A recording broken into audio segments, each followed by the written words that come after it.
You probably thought Mexico is only famous for tacos, tequila, or Mayan civilization. Well, let me tell you about the $106 billion debt hole in history, made famous in Mexico, the Petróleos Mexicanos, or PEMEX. To put that in perspective, that's enough to buy the Dallas Cowboys 16 times. If you bought every single iPhone ever sold, you still wouldn't be as broke as PEMEX. Now, you might be thinking, wait, they sell oil, right? Isn't that basically printing money?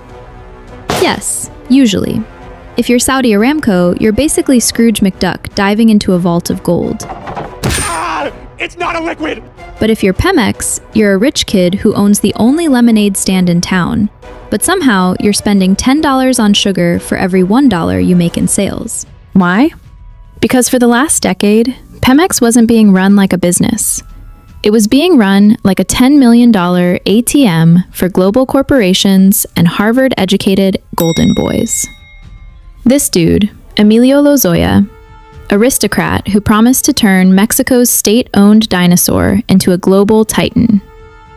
Instead, he turned it into a $10 million ATM for a Brazilian construction giant.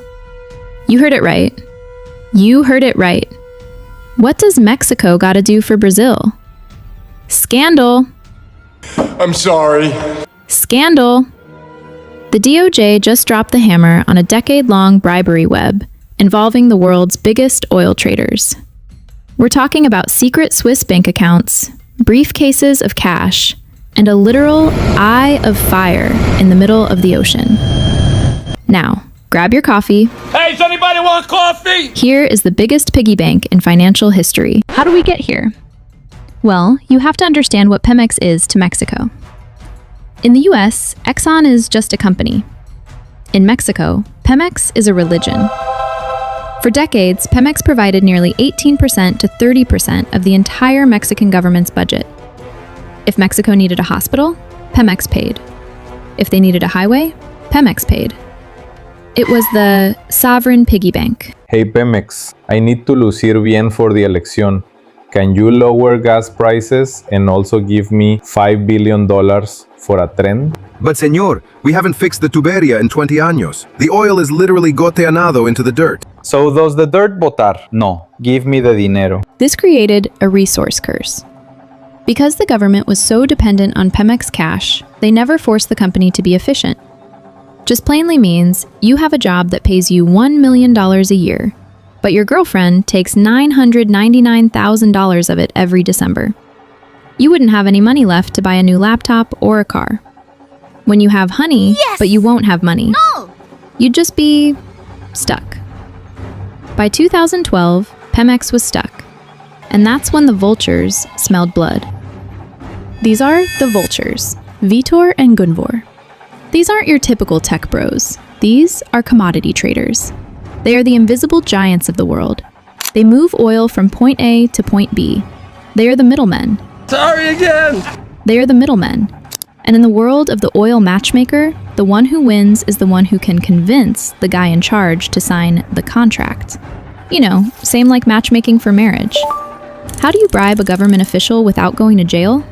You don't hand them a bag of cash like a cartoon villain. That's side-eye meme territory. Instead, you use the consultancy fee. Yeah.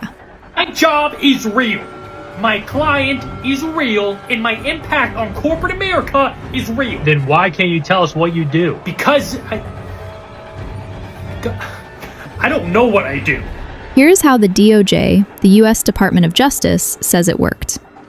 A company like Gunvor, which just pleaded guilty in 2024 and agreed to pay $661 million, would hire a consultant. This consultant's job wasn't to give advice. Their job was to take a fee from Gunvor and pass it to a PEMEX official. In return, Gunvor got secret info on what their competitors were bidding. It's like playing poker, but the dealer is whispering everyone else's cards into your ear. Guys, you're free to do what you like. It's a lot of money. But I'm staying in. He's trying to buy his way out of his bluff. Josh, let's do it. Call. Good to see him. Sure. 4 nines does, but the ace I think is pretty high. Dude, thanks for the tip on throwing out the bluff. This is Emilio Lozoya. He was the CEO of PEMEX from 2012 to 2016. He had the Harvard degree, the perfect suit, and the main character energy. According to the DOJ and Mexican prosecutors, Lozoya, what a fancy celebrity name, took $10 million from the Brazilian giant Odebrecht. Lozoya allegedly used that money to buy a mansion and, wait for it, to bribe members of the Mexican Congress to pass energy reforms. How do we know? Thanks to Quinto Elemento Lab, the independent investigator that DOJ hired. Oh, you got confused? Mexico warlord laundered money from Brazil, used Brazilian money to patronage his Mexican friends, and to be discovered by DOJ US? Basically, he used the bribe money to buy the laws that allowed more bribes.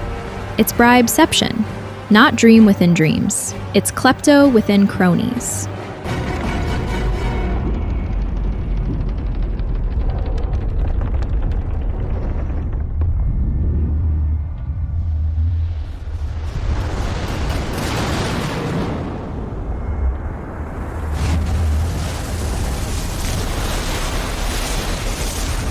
The irony? While the company was being gutted, Lozoya was living his best life. Even after he was caught, he was spotted eating high-end Peking duck at a luxury restaurant while supposedly under house arrest. It's about the cost of neglect. Corruption isn't just about a few guys getting rich. Because billions were being siphoned off or used to pay interest on that $106 billion debt, PEMEX stopped maintaining its equipment. First, you have a gas leak, caused a literal eye of fire in the ocean. Production, down 50% since 2004. Debt, up 100% since 2010. Still don't get it? Let me explain in plain English. Imagine you have a car.